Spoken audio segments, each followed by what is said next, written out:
Dean and I have been setting up on this new site company, Mr. Alexander, for long form and online content. One of the ideas was to actually do some book trailers. I'd kind of seen one overseas once. Usually they hadn't been that interesting. I'd seen one that kind of was quite inspiring. So I then went and approached Random House about the idea of doing some of them. So the first project is I had done, which Marcelle had also cut, for Lauren Beukes' Broken Monsters. And then when the publishers then had spoken to me about forthcoming titles, they had mentioned that John was now writing, had written a book, a novel for the first time. So I obviously thought the idea would be quite exciting to work with him.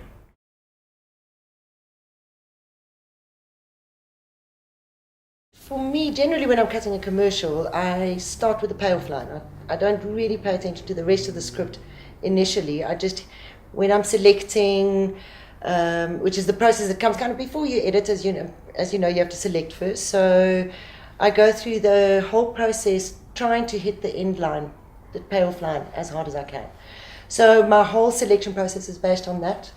But I also try to select, obviously, for shot composition and performance, but also for the potential of the shot.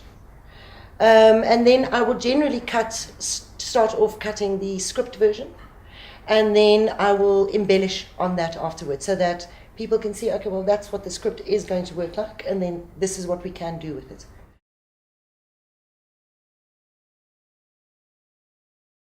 So that made it a little trickier, but I mean, it was very different because we also didn't have any time constraint. Yes. Really, I mean, we could really go any length we wanted.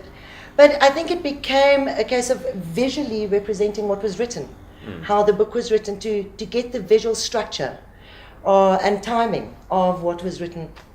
And also, I think finding the right balance between the book excerpts and the stuff with John. It was trying to have a mosaic effect and then have him tied all together and kind of be this presence you keep coming back to.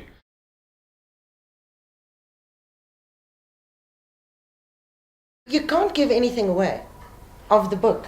And also, I think, sorry, Mark, but I think people's imaginations, you shouldn't try and tie it down and say, this is what the character looks like. So it's nice to stay away from faces, very recognizable imaging. Which has always been my philosophy with these book trailers, is that it really is, I think, supposed to prompt the person to either say that's for me or it's not for me. But I think what's great about books is, they are fueled by the reader's imagination.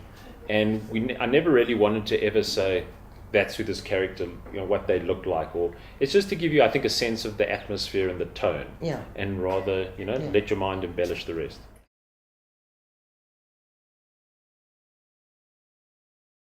So it started with, I think, the publisher kind of launches it on their page. And then from our side, what we've been doing is we obviously hit a lot of the advertising blogs and showcases and so forth. And I think, in this case also, at least because John is, a great advertising figure, there's an added stimulus from that.